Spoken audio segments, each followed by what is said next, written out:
지난 주간에 저는 말레이시아 쿠알라룸푸르에서 열린 아시아권 한인 목회 세미나에 다녀왔습니다.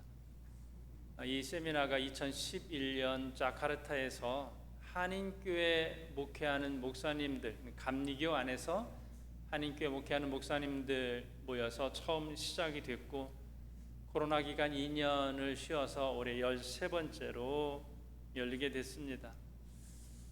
아시아권 10개 나라에서 목회하는 목사님들이 모여서 특별히 이 세미나는 강사님들을 신중하게 선정하고 또 은혜롭게 또 앞서서 말씀을 잘 전하시는 강사님들이 오시고 특별히 목사님들이 서로 나눔을 통하여서 위로받고 힘을 얻는 그러한 세미나입니다. 작년에 이 세미나는 우리 교회에서 열렸었습니다. 이번에 세미나에 참여했더니 온통 작년 세미나 이야기를 하셨어요. 마닐라 세미나가 너무 준비도 잘 되고 은혜롭고 또 그때 세미나 참석해서 많은 힘을 얻었다, 이런 표현을 하셨습니다. 그렇게 된 데에는 우리 교회 성도님들이 헌신적으로 잘 준비를 해주셨기 때문에, 잘 섬겨주셨기 때문에 그렇게 된 것입니다. 그때의 세미나 흔적은 2층에 아직 남아 있습니다. 포토존을 그때 만들어 놓은 것을 환영 문구가 그대로 남아 있어서 지금까지 활용이 되고 있습니다. 작년 세미나에 참석하지 않으셨던 목사님들의 인사는 이랬습니다. 제가 작년에 꼭 참석하고 싶었는데 못했어요. 그렇게 좋았다면서요. 이 이야기를 하면서 성도님들의 수고와 헌신이 선하게 영향력을 행사한다는 것을 알게 됐습니다. 또 이번 세미나에 참여하면서 좀 안타까운 부분은 우리 교회가 아시아권 한인 감리교회 중에서는 이제 거의 가장 큰 교회가 되었어요. 팬데믹 이후 많은 교회들이 어려워지기도 했고 또 목사님들의 이동도 있었고요. 그래서 우리 교회가 또 목사님들을 섬기는 데에 또 더 사역을 잘 감당했으면 좋겠다, 이런 생각을 갖게 됐습니다. 이번 세미나에서의 여러 강의 가운데에 핵심이 AI였어요. 인공지능. 새로 트렌드 2026도 마찬가지고 많은 책들이 여기에 이제 관심을 두고 있습니다. 목회 영역에서도 이 부분을 비중 있게 다뤘습니다. 두 분의 강사가 인공지능에 대하여서 주제를 선정하셨는데, 한 목사님은 전산학과 출신으로 지금 크게 목회를 하시는 분이신데 자타가 AI 부분에 있어서 앞선 분으로 이렇게 인정받는 분이셨고요. 또 한 분은 실리콘밸리 쪽에서 목회를 하시면서 그쪽에서 코딩까지 이렇게 다 마스터하신 교수님 두 분이 강의를 맡아 주셨습니다. 어떻게 보면은 이제 전산 쪽, 컴퓨터 쪽인 것 같은데 주제는 영적인 접근이었습니다. 우리의 생활이 이렇게 바뀌어가고 있는데 여기서 우리는 어떻게 영성을 관리할 것인가, 어떻게 하나님과의 관계를 잘 유지할 것인가 라고 하는 부분입니다. 이 분야에 있어서 앞선 강사님들의 이야기들을 듣다 보면 정말 세상이 이렇게까지 바뀐 건가? 라고 하는 놀라움, 그리고 앞으로 이렇게 될 것입니다 라는 강의를 들으면서 어떤 공포감, 두려움 같은 것들이 있었습니다. 엄청난 변화가 있을 것이지만 우리는 어디에 있는가? 여러분은 어떻습니까? 어떤 분은 아예 AI에 대하여서 신경을 쓰지 않는 분들도 계실 거고요. 나는 이렇게 살던 대로 살겠습니다 하는 분이 있을 것이고, 어떤 분은 그냥 그때그때마다 정보를 얻는 정도로 사용하시는 분들도 계실 것입니다. 그런데 저에게 있어서 조금 충격적으로 다가온 표현이 이것이었습니다. 지금 AI를 아느냐 모르느냐는 문맹을 결정하는 것이 될 겁니다. 우리가 글자를 모르는 사람을 문맹 이렇게 표현합니다. 예전 표현으로 하면 까막눈이에요. 우리나라는 거의 없지만 필리핀에도 글씨 모르는 사람들이 꽤 많거든요. 이런 분들을 문맹 이렇게 표현합니다. AI를 모르는 사람들은 앞으로 문맹 쪽에 서게 될 것이다, 이런 표현까지 쓰시는 것을 듣게 됐습니다.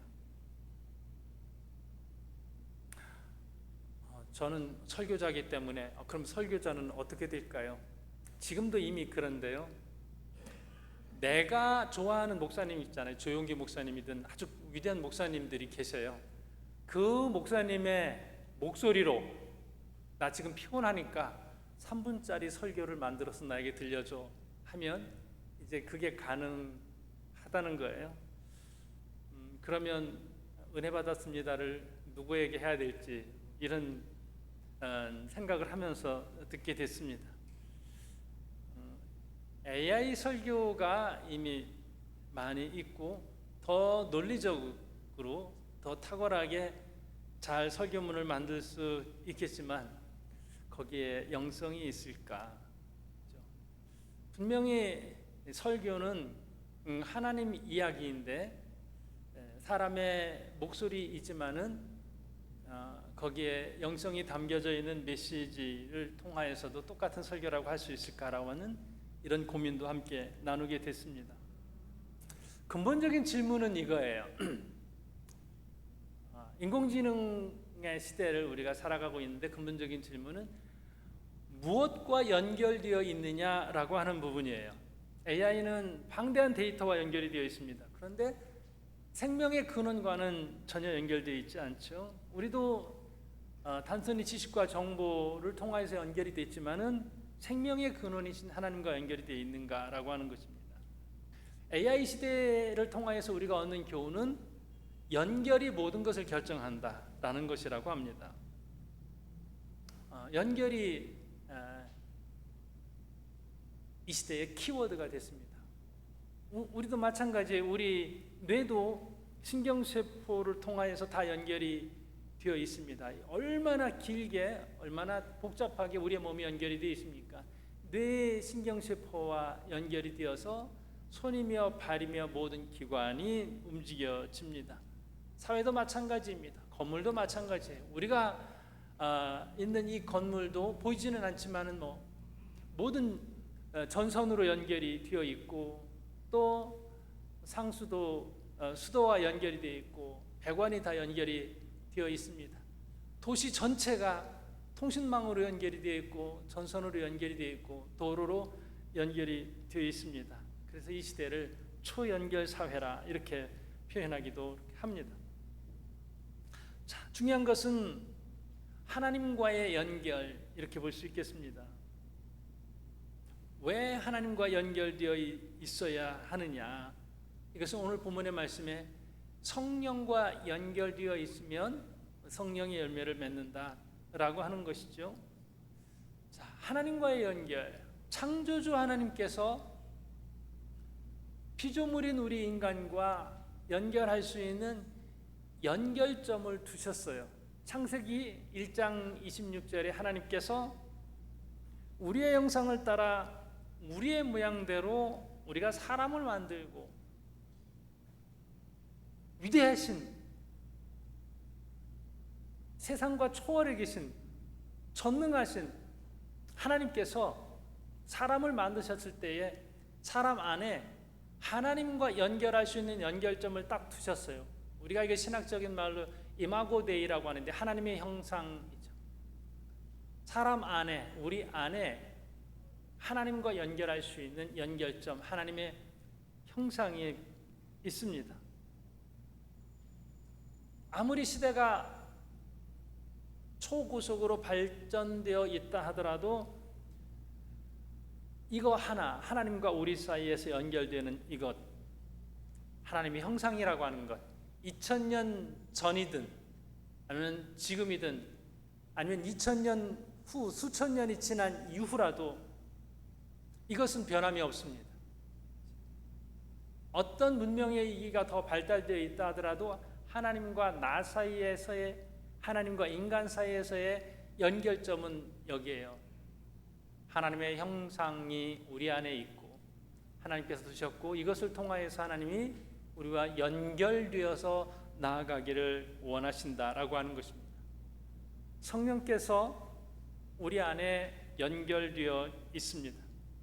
오늘 성령을 따라 행하라 16절에 이 말씀 따라서 우리가 본다면 우리는 이미 성령과 연결되어 있습니다.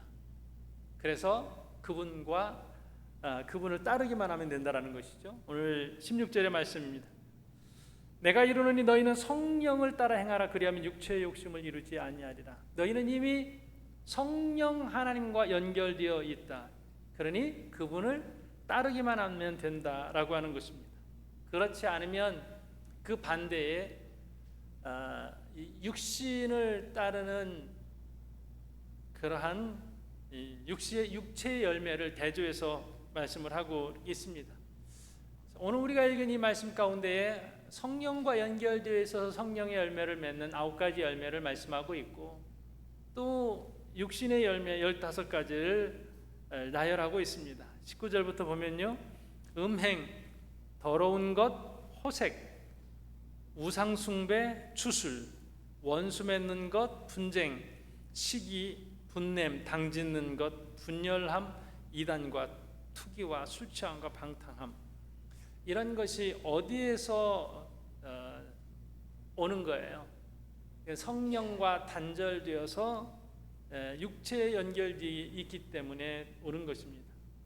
문제는 이런 열매와 결실을 맺을 때에 그 모든 것을 누가 주관해 가는가라고 하는 거예요. 우리 육신의 운전대를 성령께서 주관하시느냐 아니면 육체가 주관하느냐라고 하는 이런 부분입니다. 여러분의 삶 가운데에는 어떤 결실과 어떤 열매가 맺어지고 있습니까? 한번 돌이켜 보시기 바랍니다. 이 부분을 한번 묵상해 볼 필요가 있습니다. 15가지의 이러한 육체의 열매가 내 삶 가운데 있는지, 아니면 성령의 열매가 내 삶 가운데 드러나고 있는지, 나를 주도해 가시는 분이 성령님이신지 아니면 육체의 욕심들인지 묵상하는 그런 한 주가 되었으면 좋겠습니다. 어떻게 성령의 열매가 맺어질까라고 하는 부분들을 이렇게 생각해 볼 수 있습니다. D.L. 무디 목사님이 이런 말씀을 하십니다. 컵이 하나 있습니다. 컵은 비어 있지만 또 아주 거기에 더러운 그러한 가스가 가득 차 있습니다. 이것을 어떻게 뺄 것인가라고 할 때에 아주 간단한 방법을 이야기해요. 깨끗한 물을 거기에 부으면 더러운 가스가 빠져나가게 된다라고 하는 것이죠. 우리가 우리 마음 안에 좋지 못한 것을 깨달을 때가 있어요. 이거 좀 없애야 되는데, 정욕이 문제야, 아니면 어떤 죄, 아니면 내가 시기가 너무 많아, 내가 민감하게 생각하고 있는 그런 육신적인 그런 부분들이 있습니다. 이거 빼내야 되는데, 이거 버려야 되는데 고민하면서 또 애쓰는 경험들이 우리에게는 있습니다. 그런데 이것을 이기는 방법은 이것을 버리고 빼내는 것이 아니라 성령의 것으로 채우는 것이죠. 은혜로 채우고 사랑으로 채우고. 근데 이제 요즘 불만이 많아졌어. 입술에서 불평이 너무 많아졌어. 이게 좀 이 말 좀 줄여야 되는데, 이렇게 고민하는 사람이라고 하면 감사로 채우는 것이죠. 무엇으로 채우는 것이냐라고 할 때 성령의 것으로 채우는 것입니다. 이제 한 주일 뒤면 우리가 추수감사절을 맞습니다. 우리의 삶 전체가 감사로 채워져야 될 텐데요. 한 주일을 그렇게 채워 보십시오. 이거 하지 말아야 되는데가 아니라 모든 순간순간을 감사로 채워보는 것이죠. 좀 여건이 좋지 않아도 불만과 불평의 요소들이 있어도 무작정 한 주일 하루 24시간을 감사로 채우는 것입니다. 자, 오늘 24절 말씀을 한번 좀 보겠습니다. 우리 사람이 스스로 자기 육체에 대한 욕심을 이기지 못하는데 오늘 말씀에서는 그 방법을 이렇게 말씀하고 있습니다. 그리스도 예수의 사람들은 육체와 함께 그 정욕과 탐심을 십자가에 못 박았느니라. 욕심을 십자가에 못 박는 거, 내 자신을 온전히 내려놓는 것, 그 다음에 성령을 따르는 것이죠. 성령을 따르라 16절의 말씀에도 있고요, 25절에도 성령으로 행할지니, 이 성령 주도적인 그러한 삶을 살라고 권면하고 있습니다. 비슷한 말씀인 것 같은데 좀 차이가 있습니다. 16절에 나오는 성령을 따르라 이런 것은요, 어떤 표본을 따라서 그것을 담는 행위예요. 성령을 따르라, 성령을 가득 채워서 성령을 닮아서 성령 안에서 우리가 이제 변화되어가는, 그러니까 아주 좋은 모델이 있는데 그 좋은 모델을 닮아가는 것을 성령을 따르라 이렇게 표현하고 있고요. 25절은 군사적인 용어입니다. 성령으로 행할지니, 일사불란하게 명령을 따르라는 말씀이죠. 가라고 하면 가고 멈추라고 하면 멈추고, 토달고 그냥 아무 소리 하지 않고 그냥 순종하는 성령의 명령을 따르라는 말씀입니다. 자, 두 가지 다 중요한 의미가 있는데요, 성령께서 나와 연결되어 있어서 나를 인도하시고 나를 주관하시고, 그래서 성령께서 기뻐하시고 주님께서 좋아하시는 그 모델을 따라서 내가 변화하고요, 또 한편으로는 하나님께서 주시는 그 명령에 온전히 순종하는 것, 이것이 성령을 따르는 삶이다, 이 말씀을 주시는 것입니다. 연결이라고 하는 이 단어를 여러분 구체적인 생활에 한번 적용해 볼까요? 여러분 언제 어떻게 성령과 연결을 하고 있습니까? 우리가 다른 나라에 가든지 다른 환경에 가면 요즘엔 뭘 열심히 하냐면요, 와이파이 찾는 것을 굉장히 열심히 해요. 어느 식당에 가든지 또 어떤 몰에 가든지 여기 와이파이 연결 어떻게 해요? 공항에 도착하자마자 다 같이 공항 와이파이를 찾거든요. 연결이 되어 있어야 그 다음에 픽업 나온 분과 연결이 되고 생활이 되기 때문에 그렇죠. 이 와이파이 찾는 열심만큼이나 성령과의 연결을 노력하면 어떨까, 이런 생각을 해보게 됩니다. 아침에 일어나면 뭐와 연결이 되어 있습니까? 혹시 침대 옆에 셀폰이 있어서 셀폰과 연결하고, 자다가도 또